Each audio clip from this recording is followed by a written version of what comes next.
할렐루야. 네. 오늘 말씀 제목 약함이 주는 풍성한 은혜라는 제목을 가지고 여러분과 함께 은혜의 말씀을 나누려고 합니다.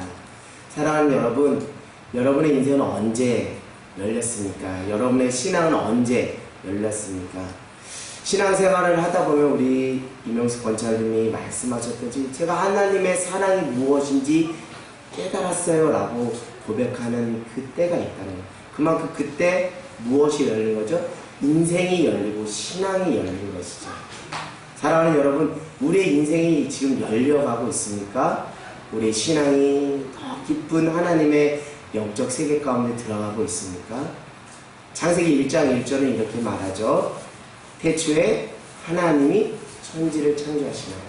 이 믿음에 흔들리지 않는 사람, 그렇지 태초에 하나님께서 천지를 창조하셨지라는 이 굳건한 믿음이 있는 사람, 이 믿음의 고백을 할 수 있는 사람, 그 사람이 비로소 그의 인생이 열리고 그의 신앙이 열리는 줄 믿습니다. 아멘. 다른 것이 아니더라고요. 인생이라는 것은 내가 누구인가를 논하기 이전에 하나님이 누구신가, 그리고 나는 누구인가를 알 때 진짜 인생이 무엇인지 알 수 있는 것이죠. 또 하나님이 누구이시며 내가 누구인지를 알아갈 때 진짜 신앙이 비로소 시작되는 것이죠. 그 말씀 구절이 창세기 1장 1절. 태초에 하나님이 천지를 창조하시니라. 아멘. 아멘. 이 믿음이 흔들리지 않아야 돼요. 어떻게 보면 이 믿음이 우리의 인생과 신앙의 첫 단추라고 해도 과언이 아닌 거죠. 이 믿음만 굳건히 잡아도 신앙을 다, 인생을 다 알았다라고 말해도 과언이 아니라고 저는 봅니다. 그리고 하나님은 우리의 무엇이 되는 것이죠? 창조주가 되시고 우리는 피조물이 되는 것이죠. 사랑하는 여러분, 하나님이 나의 창조주 되심을 인정하며 살아가고 있습니까? 다시 말씀드리면 내가 하나님 앞에서 피조물이라는 것을 인정하며 살아가고 있는지요. 요즘 큐티 말씀 너무나 은혜가 되는 것은 전도서 말씀인데, 전도서는 우리에게 말합니다. 인간은 유한한 존재요, 하나님 앞에서 무엇이라고요? 피조물이다. 그것은 악인이든 의인이든 지혜자든 우매자든 다 무엇이라고 표현하고 있죠? 일반이다.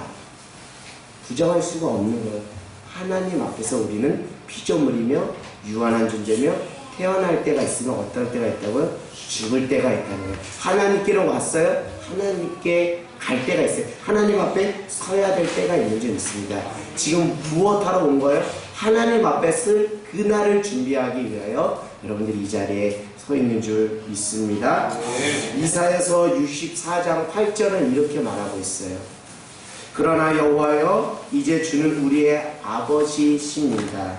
우리는 무엇이라고요? 진흙이요, 주는 토기장이시니 우리는 다 주의 손으로 지으신 것이니라. 할렐루야. 아멘. 우리의 창조주 되신 하나님은 이사야서 말씀을 빗대어 말하면 무엇이라고요? 토기장이시고 피조물이 우리는 무엇이라고요? 진흙이다. 결국 우리는 누구로부터 지음받은 인생이라고요? 하나님으로부터 지음받은 존재. 결국 하나님과 관계 맺으며 살아갈 수밖에 없는 자가 바로 나라는 것이죠. 그래서 저는 저 자신에게 하나님이 저에게 말씀하시는 그 말씀 앞에 심도 있고 또 근본적인 질문을 던져봅니다. 하나님이 저에게 묻는 것이죠.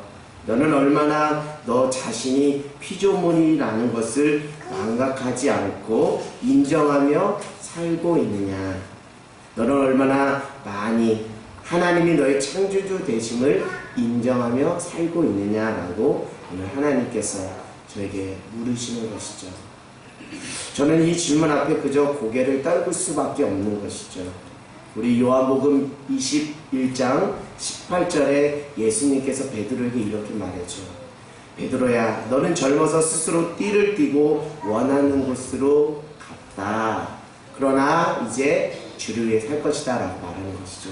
제가 얼마나 젊어서 스스로 띠띠며 원하는 곳을 갔던 인생인가 라는 것을 저 스스로 돌아보며 하나님 앞에 회개하게 되는 것이죠. 여전히 내 생각, 내 기준, 내 감정에 따라 우리 지난 수요 은혜 예배 말씀처럼 하나님의 마음과 전혀 무관하게 살았던 적이 얼마나 많았는지 하나님 앞에 회개하였습니다. 결국 내가 얼마나 내 삶의 창조 되신 하나님을 인정하며 그 뜻에 순종하며 살았는지 저 자신을 돌아보고 회개하는 시간을 가졌습니다. 하나님은 오늘도 우리에게 계속적으로 말씀하는 것이죠. 나는 너의 창조주다. 너는 내 앞에서 피조물이다.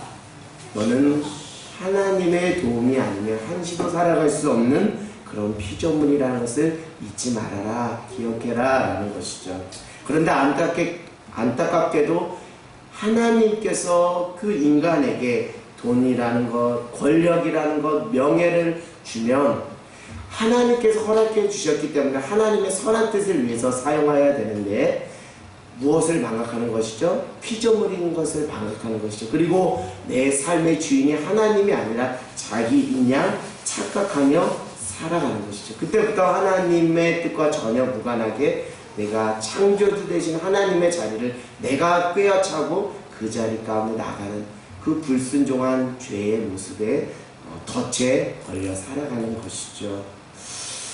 사랑하는 여러분, 도대체 어떻게 해야 우리가 내가 정말 한시도 내가 하나님 앞에서 피조물임을 인정하며 잊지 않고 망각하지 않으며 살아갈 수 있을까요? 내가 하나님 앞에서 피조물이며 하나님 나의 창조주 되심을 늘 망각하지 않고 살아갈 때 그것이 인생이 열리는 것이고 그것이 신앙이 열리는 것이라고 말씀드렸는데 도대체 어떻게 해야 내 안에 꿈틀대는 그 죄성으로 말미암아 날마다 내 안에 돈이 들어오고 내 안에 권력이 들어오고 내 안에 명예가 들어오면 하나님은 내 삶에 온데간데 없고 내가 그 자리를 꿰차는 이 죄성을 도대체 어떻게 컨트롤하고 어떻게 제어할 수 있다는 것입니다. 말할 수 없는 그 성령의 탄식함 속에서 여러분에게 되묻고 또 저 자신에게 묻지 않을 수가 없습니다. 사랑하는 여러분, 사도행전 9장에 누가 등장하죠? 사울이 등장합니다. 그는 후에 누가 되죠? 사도 바울입니다. 사도 바울이 되는 사울이 사도행전 9장에 등장합니다. 그는 위협과 살기가 등등하여 누구를 잡으려고 막 혈안이 되었죠? 예수님을 따르는 사람, 예수의 도를 따르는 사람을 잡으려고 아주 열심을 냈던 거예요. 그 열심이 어떤 열심으로 나갔냐면 대제사장에게 사도행전 9장 1절에서 2절 우리 한번 찾아볼까요? 사도행전 9장 1절에서 2절 우리 한번 같이 찾아보겠습니다. 자, 201쪽입니다. 사도행전 9장 1절에서 2절 201쪽입니다. 자, 우리 한번 같이 읽겠습니다. 사울이 주의 제자들에 대하여 여전히 위협과 살기가 등등하여 대제사장에게 가서 다윗의 여러 회당에 가져갈 공을 정하니 이는 만일 그 불순하는 사람을 만나면 남자를 막론하고 변호하여 예루살렘으로 잡아오라. 그 위협과 살기가 등등하여 예수를 믿는 사람을 잡으려고 하는데 누구한테 가는 거예요? 대제사장에 가서 나에게 무엇을 좀 하나 만들어 달라는 거예요? 정식 공문을 하는 거예요. 어떤 공문이죠? 예수를 따르는 사람은 잡아도 된다는 그 공문을 나에게 좀 만들어 주십시오 라고 간청해서 그 공문을 들고 지금 다메섹 도상으로 막 가고 있는 찰나에 누구를 만나게 되는 거죠? 예수님을 만나게 되는 거죠. 대제사장으로부터 무엇을 받았다고요? 공문을 받았다고요. 그 공문이라는 단순히 종이 쪽지가 아닌 거죠. 무엇입니까? 예수 믿는 사람은 이 공문 하나 들이대면 다 찍소리 못하고 뭐 할 수 있는 거예요? 잡을 수 있는 무엇이 생긴 거예요? 권력이 생긴 거예요. 이 대제사장으로부터 공문 하나를 받아서 권력을 가지고 나갔던 사도 바울이 다메섹 도당에서 어떻게 되었죠?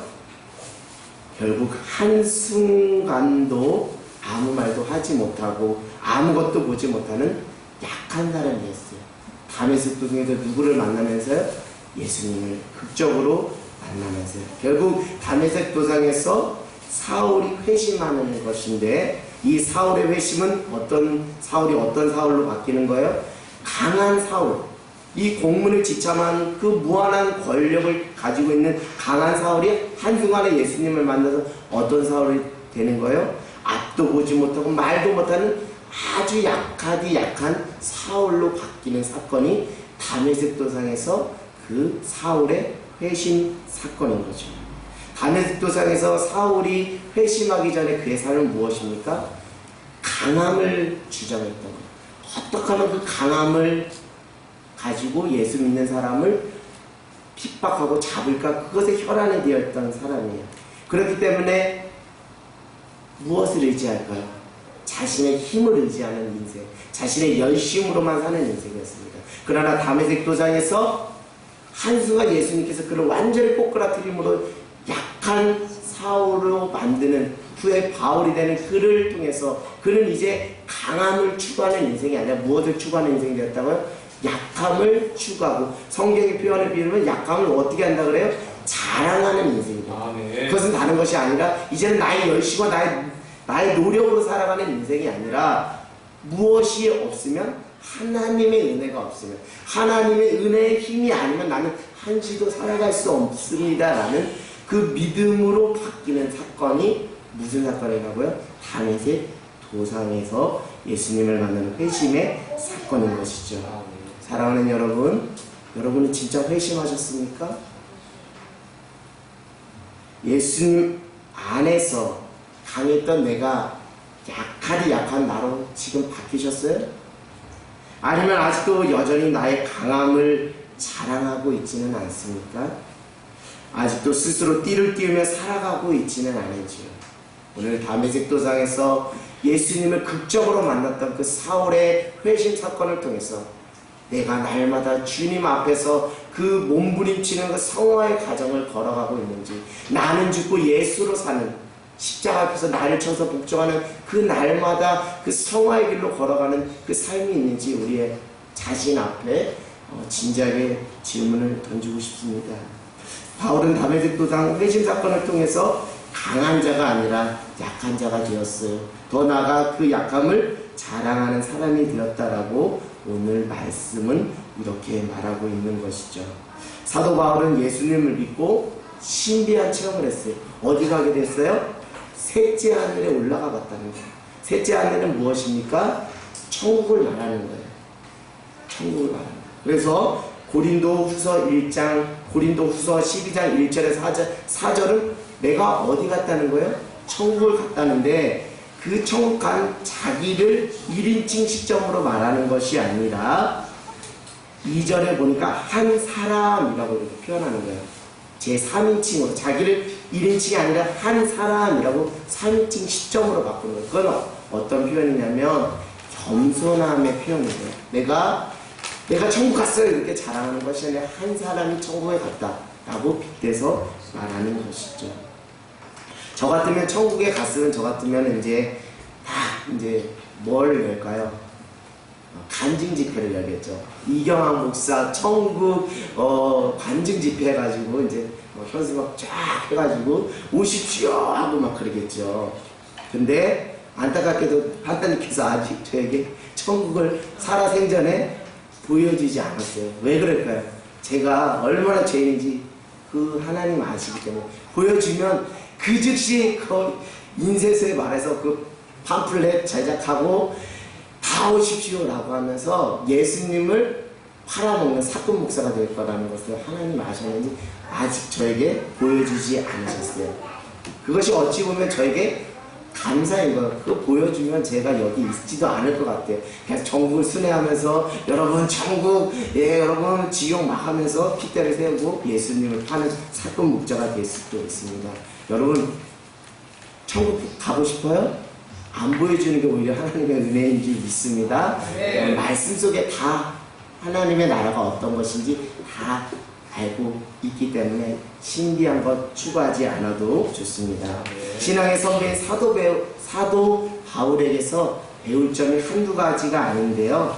오늘 지금 고린도후서 12장 1절에 4절에 사도 바울은 자기가 어디 갔다는 거예요? 천국 갔는데 거기에 우월감에 빠지지 않고 자랑하지 않고, 어떻게 보면 그것이 신앙인들에게는 뭐예요? 하나의 강함이고 힘이잖아요.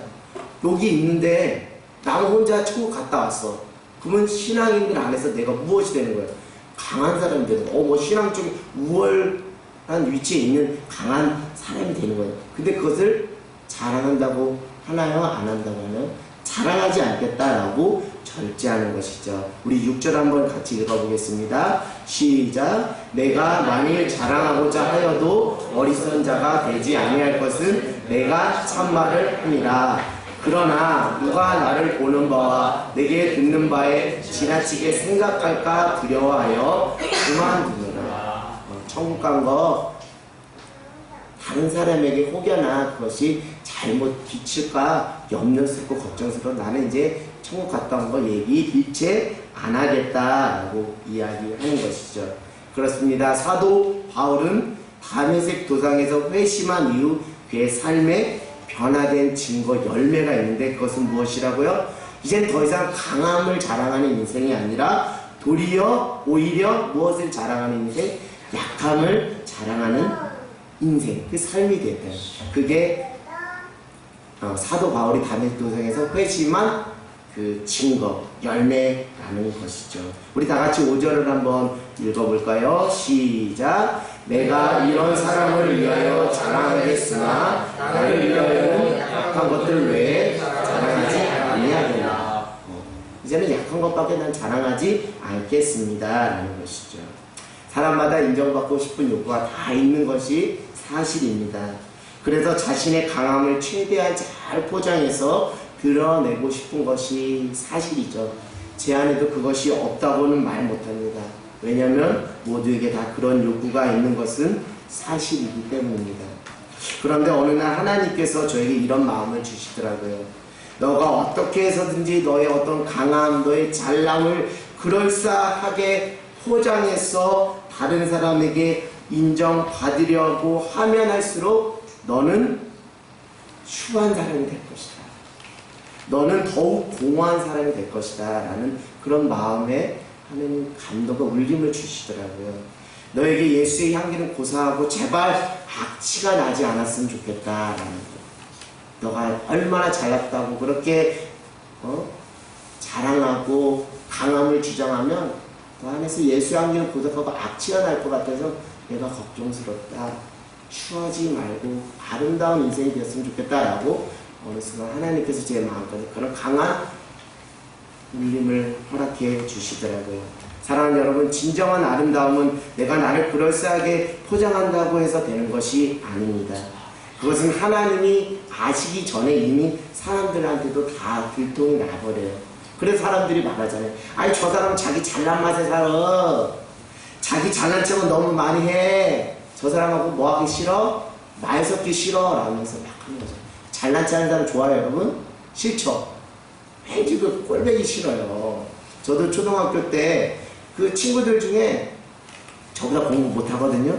근데 자랑을 그렇게 하는 친구가 한 명 있어요. 어떤 거냐면 형이 객지에 나가서 이제 돈을 버니까 동생한테 그 오락기 있잖아요. 오락기 게임기 그거를 사줘가지고 그 친구한테만 있었어요. 그때부터 그 친구가 그 게임기를 자랑을 하면서 오늘날은 얼마나 그렇게 갑질을 하는지 아주 막 그래도 어떻게 또 게임을 하고 싶고 하니까 아주 막 승질이 나면서 게임 때 그러니까 어린 마음에 그때도 깨달았어요. 잘난 체 하는 사람하고는 내가 말 섞기도 싫다 이런 말.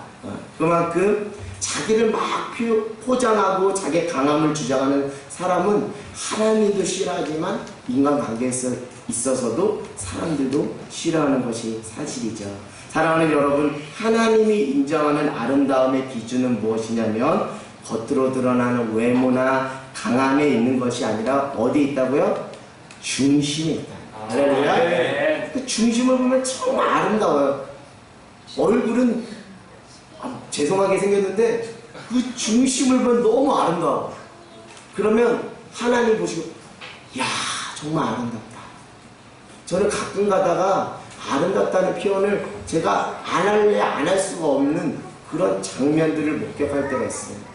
제가 어제 목사님과 국제학교 집회 다음 세대 캠프에 참여했는데 거기서 저는 아름다움이 무엇인지 알았어요. 제 말로 그냥 턱 하고 야 진짜 아름다운 게 이것이구나 라고 제가 고백하지 않을 수 없었습니다. 거기에는 어린아이들이 있었습니다. 청소년 아이들이 있었어요.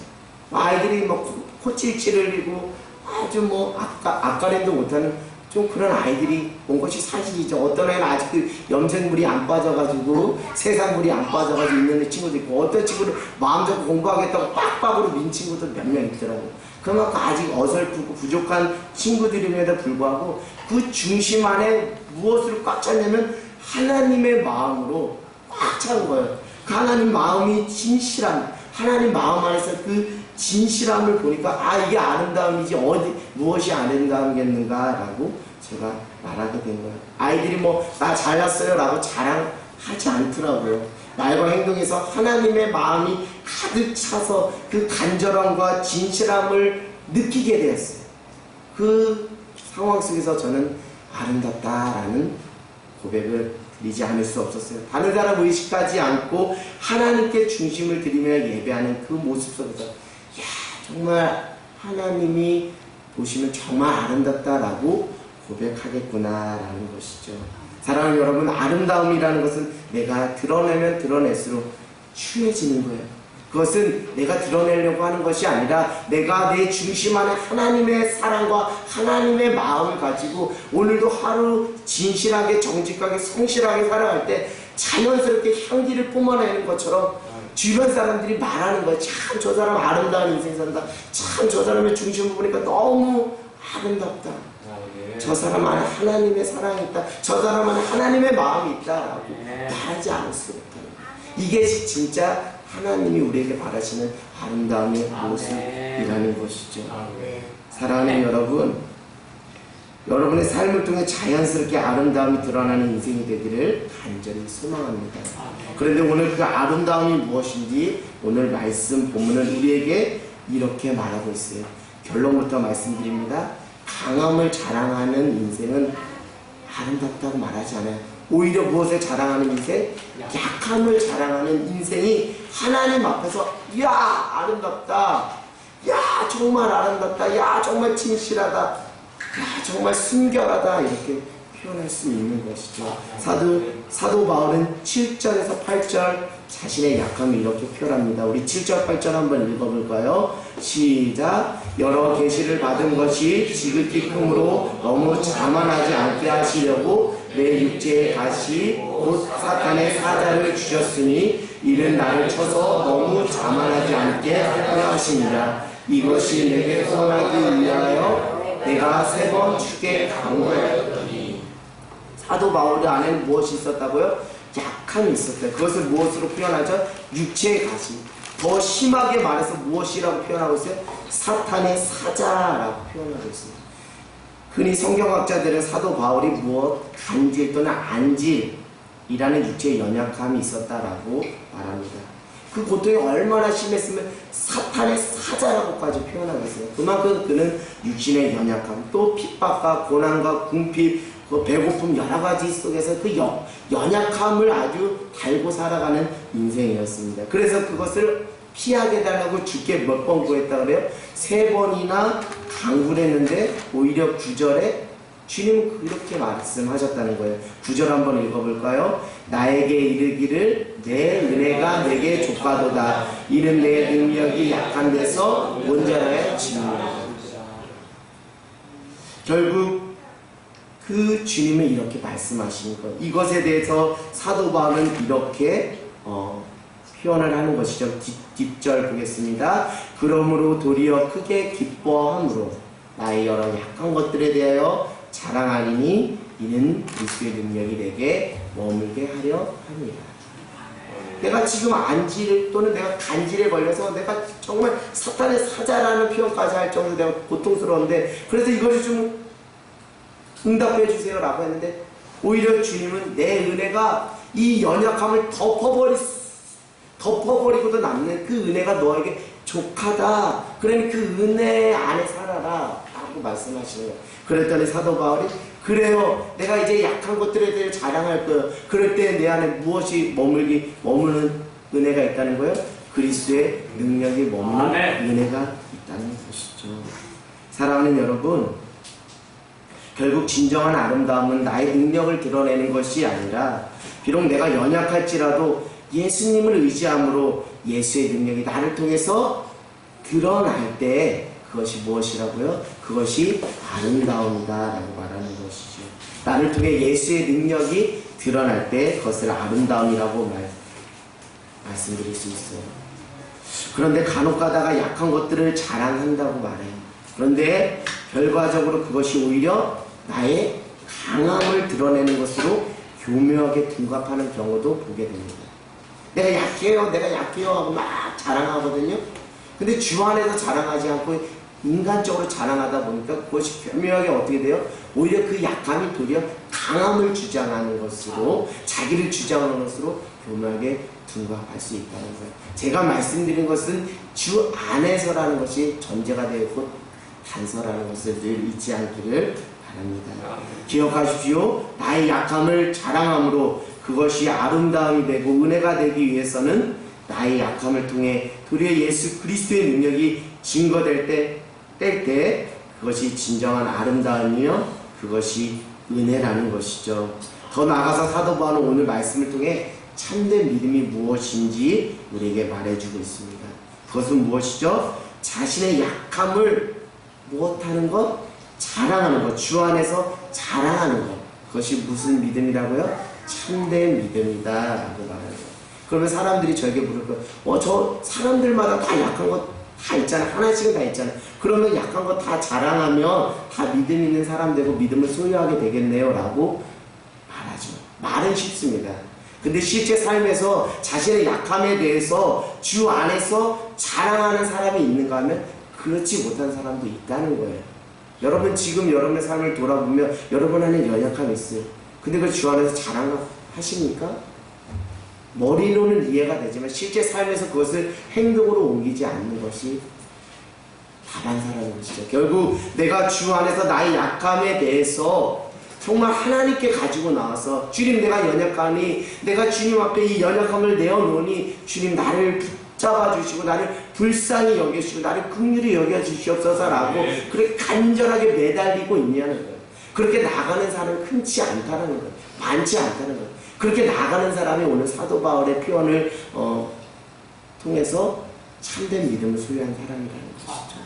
우리가 약함을 가지고 있으면 흔히 많은 사람들은 그 불평불만하고 왜 내가 이렇게 태어났나, 내가 왜 이런 환경에서, 내가 왜 이런 연약함 속에서 나만 지질이 복도 없이 살아가나라고 불평불만하는 것이 다반사죠.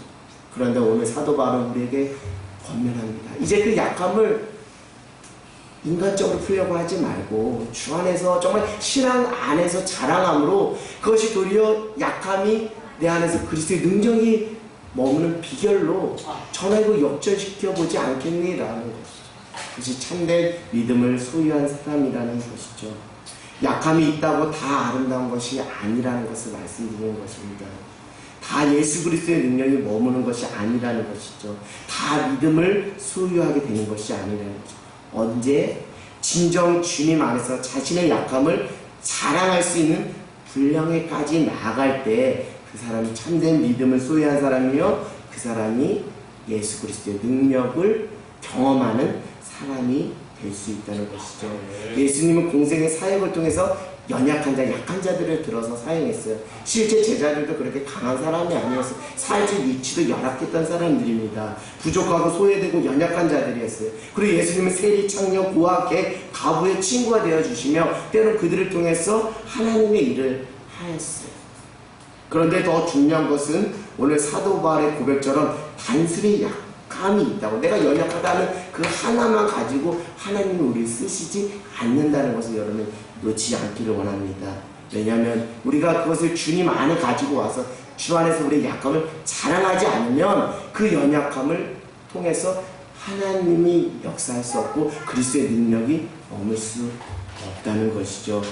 결국 무엇입니까? 약함에 대한 믿음의 해석을 제대로 하지 못하면 우리는 그 약함을 통해서 하나님이 그 약함을 도리어 쓰고 싶어도 쓸 수가 없고 그 약함을 자랑할 수 없는 것이죠. 어떤 사람은 약함을 믿음의 관점으로 해석하여 오히려 그것이 예수 그리스도의 능력이 머무는 은혜를 경험하는 사람이 있는가 하면, 반면에 어떤 사람은 자신의 약함을 하나님께 가지고 나오지 않고 사람에게 자신을 알아달라는 도구로 사용하는 사람이 있다는 거예요. 나 상처가 많은 사람이니까 나 좀 이해해주고 나 좀 알아주면 안 되냐라. 이제는 그러지 말라는 거예요. 그러면 연약할지라도 하나님이 쓸 수가 없어요. 그러나 이 연약함을 하나님께 주 안에 가지고 와서 하나님께 간절히 매달. 그때 누구의 능력이 내 안에 머물게 된다면 그리스도의 능력이 머물게. 그 사람을 쓰신다는 거예요. 할렐루야. 물론 믿음의 공동체는 그런 지체들까지도 품는 성숙한 공동체가 되어야 된다고 저는 단언컨대 말씀드립니다. 그러나 그 해당 당사자에게는 이렇게 권면하고 싶어요. 자신의 약함을 하루속히 이제는 사람에게 가지고 나가지 말고 누구에게 가지고 나가고 하나님께 가지고 나갈 때, 그리고 그것을 자랑하는 믿음이 될 때 그 약함을 통해서 도리어 당신이 쓸 수 있는 인생이 되는 거예요. 그러니까 사람한테 가져가지 말고 알아달라고 하지 말고 주님 앞에 가지고 나와서 매달리세요. 떼쓰세요. 그러면 연약할지 몰라도 세상 사람들이 저 사람 저 연약한 사람이라고 뭐라 할지 몰라도 그 연약한 자를 들어서 주님이 사용하신다는 거예요. 할렐루야. 우리 하늘 땅에 다 연약한 사람들이 모였어요. 그러나 하나님 앞에 감사하는 건 다 하나님께서 이 모양 저 모양을 다 쓰는 거예요. 왜요? 여러분들 안에 그 연약함이 있지만 그 연약함을 사람에게 가져가지 않고 하나님 앞에서 눈물을 흘려 주님 내가 연약해요. 내가 아무것도 할 수 없어요. 내가 주님밖에 의지할 필요 없어요. 주님 나 좀 불쌍히 여겨주세요 라고 떼쓰고 간청하고 하나님 앞에 목나 울고 있기 때문에 그것을 긍휼히 여기시고 여러분을 쓰시는 거예요. 그렇기 때문에 하늘땅교회가 하나님이 쓰시는 교회입니다. 그래서 저는 하늘땅교회를 자랑할 수밖에 없고 하나님 앞에 감사할 수밖에 없는 것이죠. 결국 자신의 약함을 사람에게 가지고 나가지 않고 하나님께 가지고 나가면, 그리고 그것을 자랑하는 사람은 무엇은 은혜를 경험하게 된다고요? 그리스도의 능력이 머무는 은혜를 경험하게 된다고요. 우리 10절을 한번 읽어볼까요? 시작. 그러므로 내 그리스도를 위하여 약한 것들과 능욕과 궁핍과 박해와 공고를 기뻐하노니 이는 내가 약한 그때에 강함이라. 아멘. 사랑하는 여러분 오늘 여러분 자신의 약함이 강함으로 바뀌어지는 놀라운 은혜가 있기를 원합니다. 하나님은 때론 하나님의 방법으로 우리를 사용하십니다. 그 방법이 무엇이라고요? 우리를 어떻게 한다고요? 약하게 만드십니다. 때로는 약함을 허용하신다. 그래야 누구를 의지할 수 있기 때문에 하나님을 의지하고 함께 매달 수 있고 자고하지 않기 때문에 7절의 표현처럼 그렇게 말하죠. 내가 육체의 가시를 가지고 사탄의 사자라고 표현하는 그 육체의 가시를 가진 것은 내가 너무 무엇하지 않게 해서 자만하지 않게 하시고 오직 하나님만 의지하게 하시려고, 내가 하나님의 은혜가 아니면 한시도 살아갈 수 없는 피조물임을 잊지 않게 하시려고 때론 하나님께서 우리 안에 약함을 허락하시고 그 약함을 쓰신다는 거예요. 그래서 세상의 일과 하나님의 일은 완전히 다르다는 거예요. 세상의 일은 무엇입니까? 강한 자, 능력 있는 자, 스펙 있는 사람들이 세상을 호령하는 것 같아요. 그러나 하나님의 일은 그렇지 않습니다. 연약한 자, 부족한 자, 그런 자들이 간절히 하나님 앞에 매달리는 그 눈물의 그 기도를 들으시고 하나님 그들을 택하서 사용하시는 것이죠. 사랑하는 여러분, 베드로의 인생을 보더라도 그렇잖아요. 베드로가 뭐 잘난 게 뭐가 있습니까? 닭이 울기 전에 너가 나를 3번이나 부인하리라고 그렇게 신신당부하면서 예수님 말씀하셨는데 그것도 그냥 한 귀로 흘려버렸어요. 그럼에도 불구하고 그 연약함이 있는 베드로임에도 불구하고 그 베드로가 이제는 통곡하고 자복하고 탄식하면서 그 약함은 내 인생의 오점을 이제는 사람에게 가지고 나오지 않고 하나님 앞에 가져와서 철저하게 자복하고 회개하면서 주님 내가 연약합니다. 그러나 주님 아시잖아요. 내가 주님을 사랑하는지 주님께서 아시잖아요 라고 고백했을 때 주님은 말하죠. 내 양을 먹이라 내 양을 치라. 할렐루야. 아멘. 하나님의 일과 사람의 일은 다른 것이죠. 그래서 여러분한테 믿음으로 권면합니다. 우리 하늘땅교회 어떤 사역을 하는 데 있어서 우리 한일당교회 어떤 자격 조건이 되는 그것을 우리 한일당교회가 막 강조한다면 한일당교회를 하나님이 기뻐하지 않을 거예요. 그럼에도 불구하고 여전히 하나님은 우리 한일당교회 가운데 살아 계셔서 부족하고 연약하지만 그 중심이 하나님 앞에 진실된 사람을 택하셔서 사용하고 계시니까 하나님의 은혜로 지금까지 이렇게 올 수 있는 것이죠. 사랑하는 여러분, 하나님께 쓰임받는 귀하고 복된 인생이 되기를 원합니다. 놀라운 것이 바로 이것이죠. 주 안에서 내가 약함을 잘하겠더니 약함으로 끝나는 인생이 아니라는 거예요. 10절의 표현처럼 약한 그때 곧 너가 어떻게 해진다?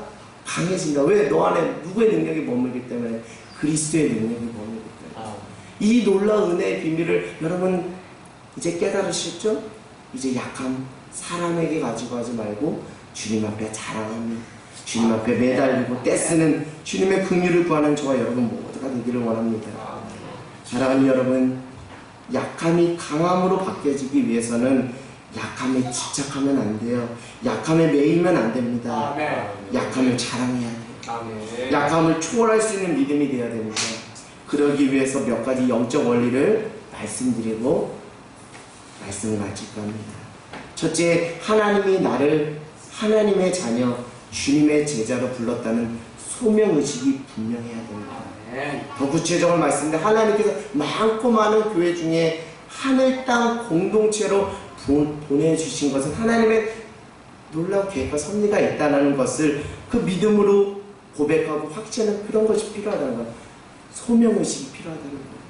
그 소명의식은 어떻게 우리의 신앙 가운데 힘을 발휘하냐면, 그래, 부르신 분이 하나님이시, 그러니까 하나님이 나를 어떻게 할 거라는 믿음, 책임져 주실 거라는 거, 쓰실 거라는 믿음, 내가 부족하고 연약해도 하나님 나를 부르셨으니까, 부르시니까 하나님이니까 나를 책임져 주시겠지, 나를 보호하시고 지켜주시겠지라는 믿음이 생기고 그런 파워로 나가는 거예요. 그러면 결국 우리가 약함에 집착하지 않고 매이지 않게 되는 것이죠. 그리고 도리어 약함을 주 안에서 자랑하게 되는 것이죠. 두 번째, 하나님은 나를 그냥 부르신 것이 아니라 나에게 분명한 무엇을 주셨다는 거예요? 사명, 분명한 사명의식을 놓지 않기를 원합니다. 사도 바울은 비록 자신 안에 육체의 가시, 사탄의 사자의 연약함이 있었어도 하나님은 자신을 어떤 사람으로 쓰시기 원했다고요? 죽어가는 저 이방 민족에게 구원의 복음을 전하는 이방의 사도로 나를 쓰시고 그 사명을 맡겨주셨다는 분명한 사명의식이 있기 때문에 매도 맞고 굶어 죽고 감옥에도 가고 육체 가시 안질과 어떤 간질 이런 어떤 육체 연약함이 있음에도 불구하고 거기에 매이지 않는 거예요. 왜? 내가 왜 살아야 되는 이유를 알기 때문에. 제가 어제 국제학교 집회 가서 제가 깜짝 놀란 거예요. 내가 주님 앞에 회개해야겠다라는 것을. 얘네들이 나보다 더 분명한 인생의 목적, 방향을 가지고 살아가요. 너희들이 잘 먹고 잘 살면 무엇 하겠니? 라고 그 국제학교 교장 선생님이 말씀하시는. 그랬더니 애들이 아멘! 주님의 나라를 위해서 써야 됩니다. 아멘! 아멘! 목사님 1시간 설교 했으니까 이제 할 거 없다. 2시간 더 해주세요. 3시간의 설교 들어야 됩니다. 하면서 애들이 하는 거예요. 대단해요. 제가 회개했어요. 야, 나 진짜 하나님 앞에 무익한 종이구나. 내가 그 하나님 주신 사명 다 이렇게 놓쳐버리고 살았구나 라는 생각을 하면서 하나님 앞에 회개하는 눈물의 기도를 드렸습니다.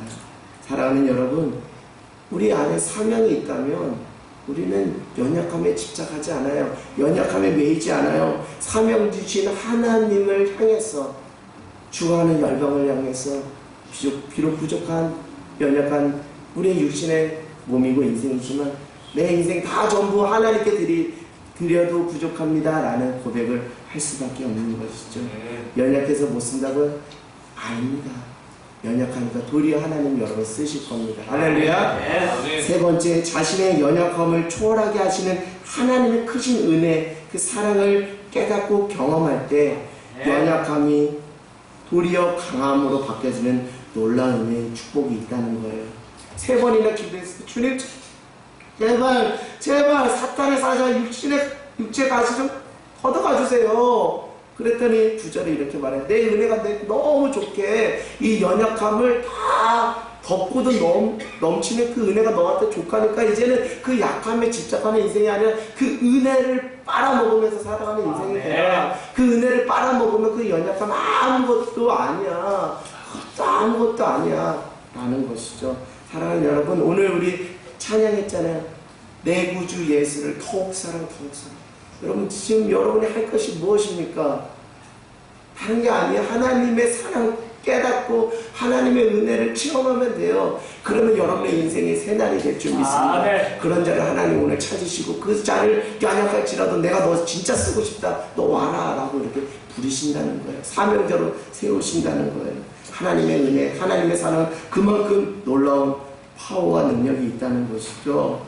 하나님의 은혜에 집중하여 하나님의 은혜를 사모하는 자는 자신의 약함에 매이거나 집착하지 않고 두려워하지도 않고 주눅들지도 않고 오히려 자신의 약함을 자랑하는 거예요. 그럴 때 그리스도의 능력이 머물고 나를 통해 하나님께서 영광 받으시고 나를 사용하시는 거예요. 사랑하는 여러분, 약하세요? 그러면 주 안에서 이제 자랑하십시오. 그럴 때 그리스도의 능력이 나타날 것입니다. 그럴 때 오히려 약함을 강함으로 바꾸시는 하나님의 은혜를 경험하게 될 것입니다. 그렇다면 이제 하나님께 쓰임받을 준비가 되셨어요?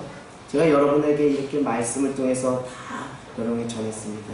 이제 하나님 앞에 쓰일 준비가 되셨습니까? 아멘. 아멘으로 화답해 주시기 바랍니다. 이제 여러분 하나님 앞에 쓰일 준비가 되셨습니까? 아멘. 연약함에 집착하지 않고 연약함을 자랑할 수 있습니까? 아멘. 하나님은 여러분을 사용하셔요. 여러분을 그냥 부르는 인생이 아니에요. 여러분을 통해서 놀라운 일을 이루실 줄 믿습니다. 약한 자를 들어 사용하시는 하나님의 은혜가 여러분의 인생 가운데 충만하게 되시기를 주님의 이름으로 간절히 기도합니다. 아멘.